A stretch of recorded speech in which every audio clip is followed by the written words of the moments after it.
that are used with the wilderness. And so I want to look at that a little bit. So when we are looking at the wilderness, not only are we looking at this journey that the Israelites had taken millennia ago, but we're looking for ways that we can apply that to our own spiritual journeys, what we can learn about that. And I've spent a fair amount of my own time in the wilderness. So I just wanted to play around with this metaphor for a while. In fact, just a few weeks ago, I was 5 days and 4 nights in the Eagle Cap Wilderness in Northeast Oregon. and it was beautiful.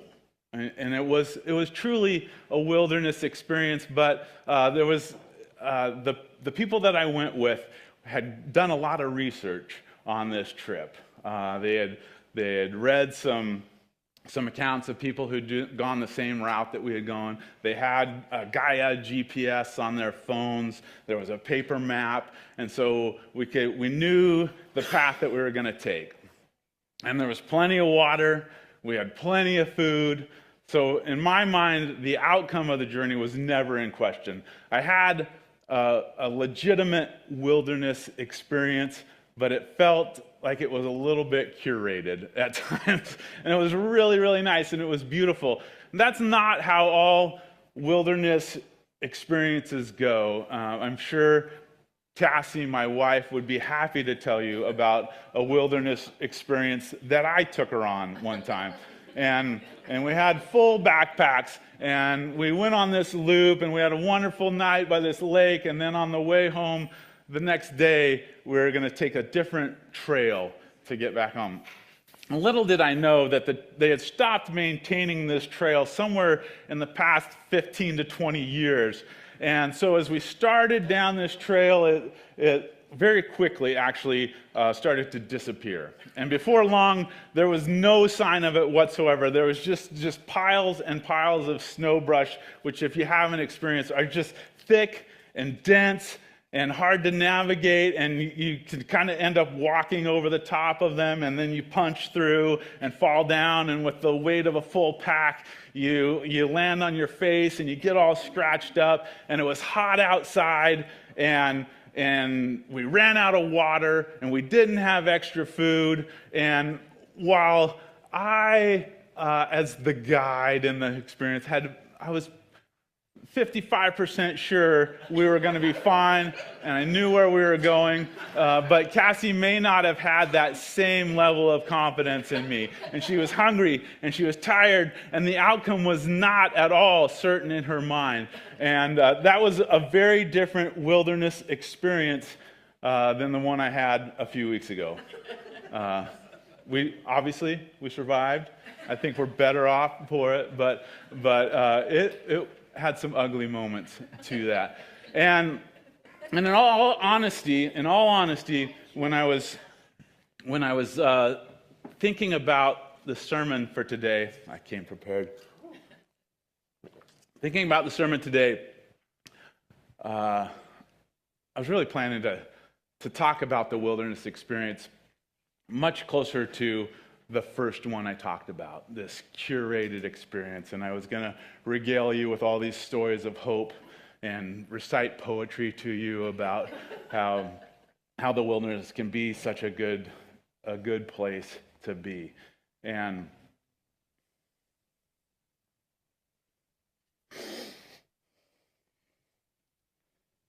in the weeks leading up to today, just the reality of life kind of settled in on that trip that I went on, the wonderful backpacking trip. I ended up meeting a family who tragically lost one of their members just under a year ago.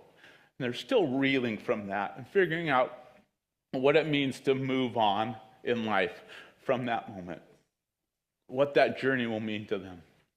And obviously, as a church, we're dealing with the tragic loss of Jeremy Wannock and the pain that comes with that.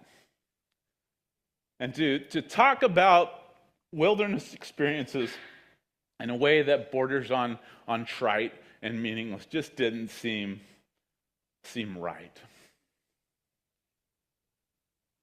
And I think we have to acknowledge that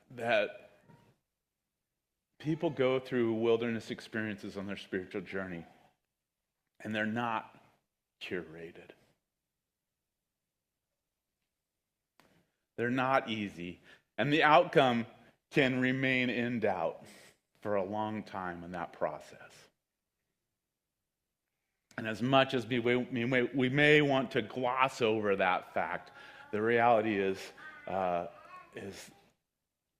we as Christians, as followers of God, followers of Christ, we have these wilderness moments. And so what do we make of those? And so I was kind of in a way looking forward to doing some studying on what the wilderness means in the light of Shalom and Hesed and Jubilee. Because honestly, when I think about this 40-year journey that the Israelites went on, I've struggled to see how Hesed particularly fits into that. I mean, Jubilee, you can see that because when Moses is on Mount Sinai, God actually says, I want you as a society to establish Jubilee as part of how you do your life. I want there to be a time when debts are forgiven and slaves are freed and land is restored to people. This is what I want you to do. So you can see the Jubilee in there, and you can see some Shalom, but I really struggled with finding Hesed in all of that. When I think of how God relates to the Israelites during the wilderness, I just think of an angry God who is just punishing people for complaining and being stupid and not doing what God expects them to do. And so I was looking forward to digging into the Bible and seeing how it might reframe that idea of who God is during the wilderness. And what I found out is it didn't. It didn't. Over and over again throughout the Bible, when during the time of the wilderness, when it's recording the journey through the wilderness, over and over again, God is angry with his people and he's chastising them, and they are making stupid decisions, but there's not much grace there, and there isn't this unrelenting pursuit of a loving God. There's just confusion and anger and wrath, and that the idea of this Hesed was not evident to me. And then as that story is recounted over and over again throughout the Bible, even into the New Testament, it's almost always without fail, when it talks about the journey through the 40 years in the wilderness, it brings up the fact that God was angry during this time. And so I wasn't sure what to do with that. The best I could find is coming into this journey in the wilderness, God promised to be there. God promised his people that he would love them. He would always be there. He would never leave them or forsake them or abandon them. And afterwards, looking back on that time in the wilderness, there was a reminder. Your shoes didn't wear out. Your clothes didn't wear out. Your feet didn't swell. You always had food. I was there, a pillar of cloud by day and fire by night. I was in my tabernacle. I never abandoned you through this time.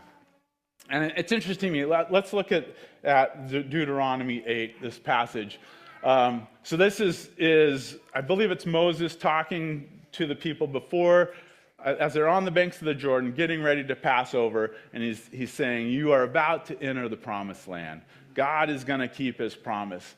And so when you get there, when you've eaten your fill and have built fine houses and live in them, and when your herds and flocks have multiplied, and your silver and gold is multiplied, and all that you have is multiplied, then do not exalt yourself, forgetting the Lord your God, who brought you out of the land of Egypt, out of the house of slavery, who led you through the great and terrible wilderness, an arid wasteland with poisonous snakes and scorpions. He made water flow for you from flint rock and fed you in the wilderness with manna that your ancestors did not know, to humble you and to test you, and in the end, to do you good. Do not say to yourself, my power and the might of my own hand have gotten me this wealth. But remember the Lord your God, for it is he who gives you power to get wealth, so that he may confirm his covenant that he swore to you, to your ancestors, as he is doing today. God is saying, I was there. My unrelenting, loving pursuit was there throughout those 40 years in the wilderness. I have to say, I cut this passage short a little bit, because in the next verses it says, and if you don't do these things, I will destroy you. So we won't focus on that right now, but there is this reminder in looking back. There was Hesed throughout the wilderness journey, but it was incredibly difficult to see at the time.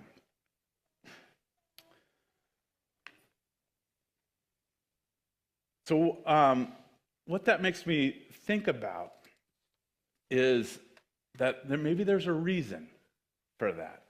Maybe there's a reason that this unrelenting, loving pursuit of God that happens throughout the wilderness is hidden and hard to see. And why would that be the case? I think the reason for that is because when we have our own wilderness experiences, when we're in those places of wilderness in our own spiritual journey, we can look back to the Israelites' experience. And when it seems like God has abandoned us, when we wonder where he might be, where God might be, we wonder why we're feeling so alone, we can look back at this story and realize that we're not the only ones. Sometimes I like to insert myself into Bible stories and wonder, how would I respond in that? And I can't see myself reacting any differently than the Israelites did in their journey. I mean, when was the last time you ate the same food for more than 3 meals in a row?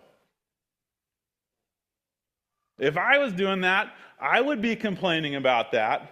I would be going to God and say, hey, how about some quail? There's manna. I mean, it's great. But 3 years in a row, manna? I don't know about that. And God throughout the story is waiting until the Israelites come to Moses or come to God and say, "What? We are hungry. We are thirsty. Where are you?" Before the provision comes. There's times in our life when we're in the same boat. We can ask ourselves, where is God right now?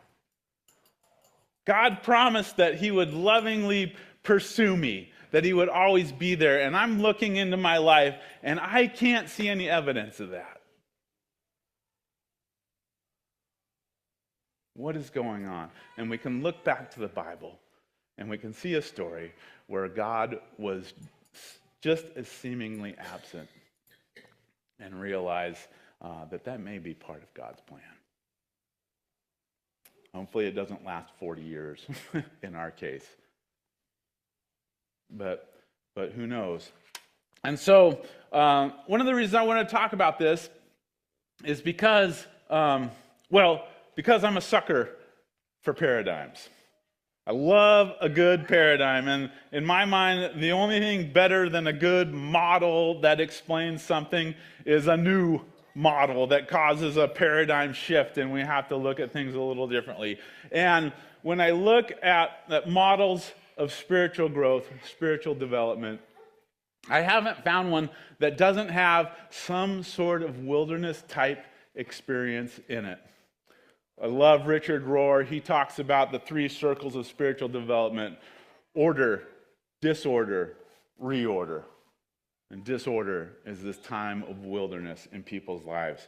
Brian McLaren talks about simplicity, complexity, perplexity, and harmony, and that complexity and perplexity is definitely a wilderness type experience in that development. And I've got one here that is one of my favorites from Kathy Escobar. She has a book called Faith Shift, and so it shows this growth that happens. She calls it fusing, and you can see the values that go along with that.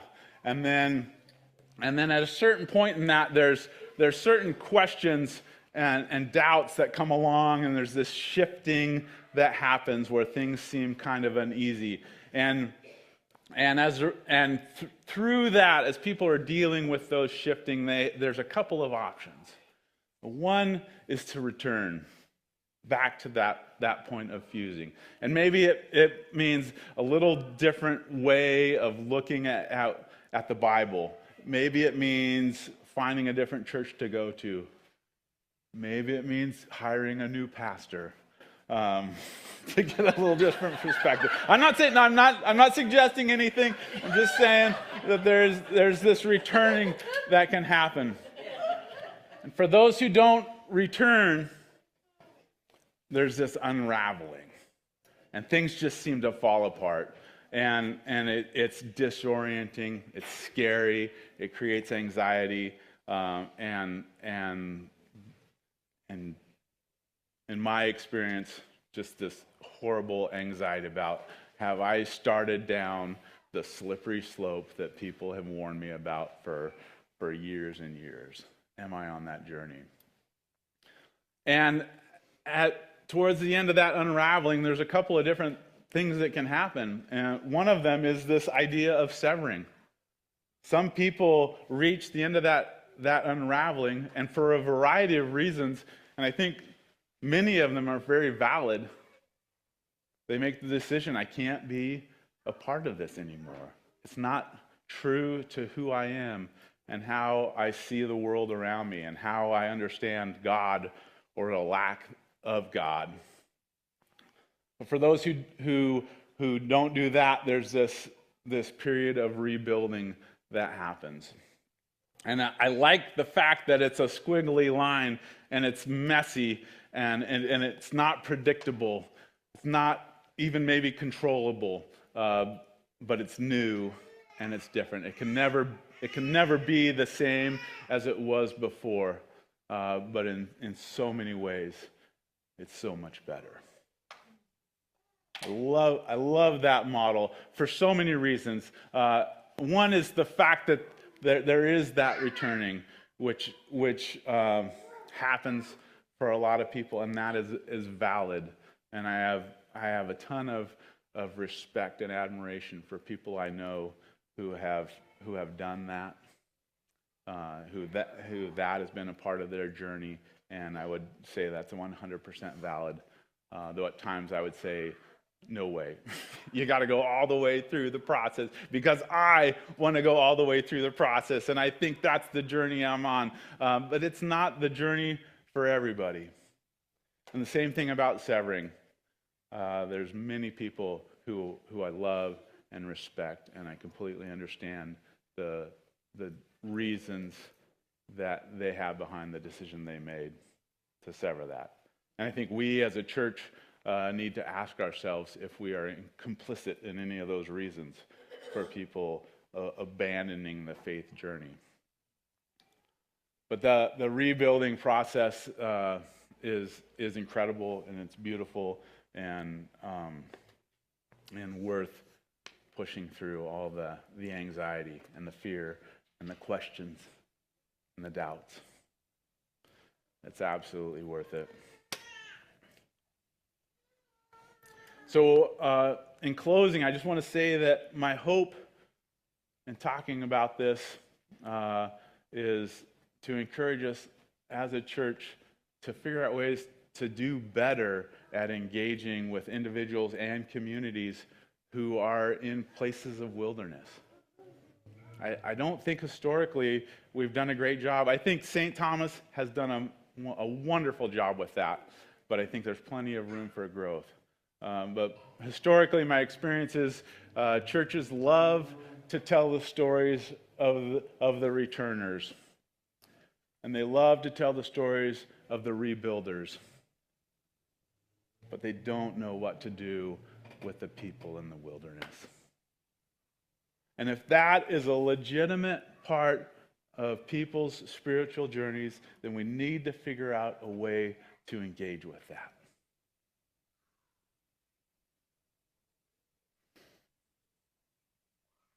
We need to make sure that we create space for people to be at that place in their journey and not to feel ashamed of it. And not to feel like they have to hide that or have to wait to talk about the journey until they're past it. I think we need to continue to develop ways to engage with people where they're at, wherever they're at on this journey. My spiritual life is full of contradictions. I'll be the first to admit that. One of them being I'm not comfortable. I just don't know what to do with prayer. And I feel I've been trained at the end of the sermon, you close in prayer. And I'm not sure where I'm at with that, and I'm not completely comfortable doing that. I am, however, comfortable with leaving you with a blessing. And in all honesty, if you break it down, the blessing and the prayer are pretty much the same thing. But please allow me to pretend that they're different. I want to leave you with a blessing, all of you. For those of you in the wilderness,